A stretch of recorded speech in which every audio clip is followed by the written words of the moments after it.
Assalamualaikum warahmatullahi wabarakatuh. Kaum muslimin, nikmat Allah yang diberikan kepada kita sangat berlimpah ruah. Bahkan kadang-kadang tanpa kita pinta pun Allah dengan rahimnya menganugerahkan semua nikmat itu kepada kita tanpa syarat. Untuk semuanya itu tidak ada kata yang patut diucapkan selain memuji kepada Allah Subhanahu wa taala. Salawat beserta salam selalu terlimpah kepada Nabi Muhammad SAW, kepada keluarganya dan para sahabat.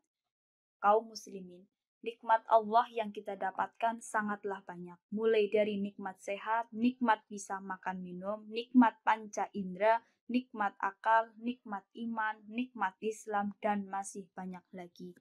Pasti kita tidak akan pernah bisa menghitungnya. Tak heran, hal ini memang sudah dinaskan dalam Al-Quran.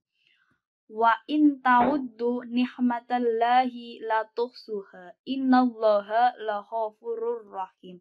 Yang artinya, dan jika kamu menghitung nikmat Allah, niscaya kamu tidak akan mampu menghitungnya. Sungguh Allah benar-benar Maha Pengampun, Maha Penyayang. Quran Surat An-Nahl ayat 18. Menjadi hamba bersyukur bagi Rasulullah SAW tidak semata-mata mengatakan Alhamdulillah, namun beliau implementasikan makna syukur itu dalam bentuk menjadi hamba yang ahli ibadah. Oleh karena itu, ibadahnya Rasulullah SAW tidak bisa dikalahkan oleh siapapun. Kaum muslimin, kenapa kita harus bersyukur? Allah menjawab di dalam Al-Quran surat Ibrahim ayat 7 yang berbunyi, wa itta'adna rabbakum la in syaraktum la azidannakum wa la in kafartum inna adabil lasyadid. Yang artinya, dan ingatlah kepada Tuhanmu, memaklumkan sesungguhnya jika kamu bersyukur, niscaya aku akan menambah nikmat kepadamu. Tetapi jika kamu mengingkari nikmatku, maka pasti azabku sangat berat. Secara bahasa, syukur adalah pujian kepada yang telah berbuat baik atas apa yang dilakukan kepadanya. Syukur adalah kebalikan dari kufur. Sementara syukur menurut istilah adalah penggunaan seluruh nikmat Allah Subhanahu wa taala oleh seorang hamba baik dalam bentuk pendengaran, penglihatan, hati, maupun yang lainnya sesuai dengan tujuan pencipta. Kaum muslimin, syukur terbagi menjadi 4, yaitu pertama, syukur melalui ucapan dengan cara memujinya dan menyebutkannya berbagai nikmatnya kepada manusia, yakni engkau menyifati pemberi nikmat dengan sikap kedermawaan, kemuliaan, dan sifat-sifat lainnya yang menunjukkan penerimaanmu pada nikmat dan pengakuanmu terhadap rendahnya makom dari makom pemberi nikmat. Yang kedua, syukur dengan lidah dapat dilakukan dengan cara memperbanyak zikir kepada Allah Subhanahu wa taala dalam setiap kesempatan. Aisyah menyebutkan bahwa Rasulullah Shallallahu Alaihi Wasallam selalu berzikir kepada Allah pada setiap kesempatan dalam hidupnya. Diriwayatkan dari Zaid bin Aslam bahwa Nabi Muhammad berkata, Tuhanku, engkau telah memberi nikmat yang banyak kepadaku, maka berilah aku petunjuk agar dapat banyak bersyukur kepadamu.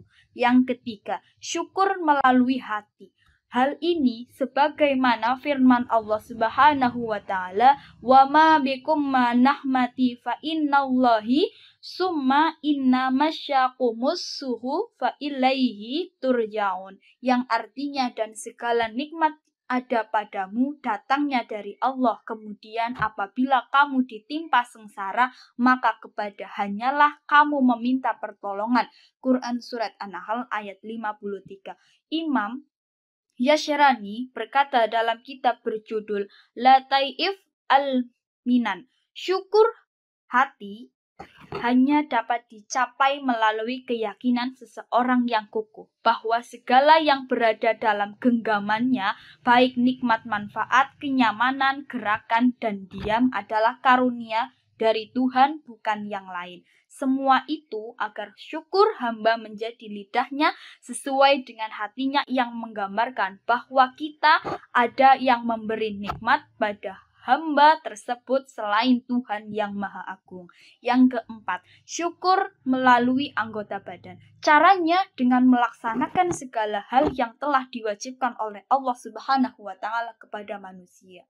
Ibnu Qudama berkata, syukur anggota badan adalah mempergunakan segala nikmat Allah Subhanahu wa taala dalam melakukan ketaatan kepadanya dan berupaya untuk memohon pertolongan agar dihindarkan dari kemaksiatannya. Di antara dengan kedua mata adalah engkau menutupi segala aib seseorang Muslim yang terlihat. Syukur dengan dua telinga adalah engkau menutupi telinga dari setiap aib orang Muslim yang engkau dengar. Setiap itu termasuk kategori syukur pada anggota badan. Kaum muslimin, demikianlah sedikit penjelasan mengenai hakikat syukur kepada Allah Subhanahu wa taala. Doa kita semoga bukan termasuk orang-orang yang kufur terhadap nikmat Allah Subhanahu wa taala, bukan orang yang melupakan dan melalaikan nikmat Allah Subhanahu wa taala, bukan orang-orang yang hanya bisa berkeluh kesah, bukan orang-orang yang iri dengki terhadap nikmat yang diterima orang lain. Billahi taufiq wal hidayah. Wassalamualaikum warahmatullahi wabarakatuh.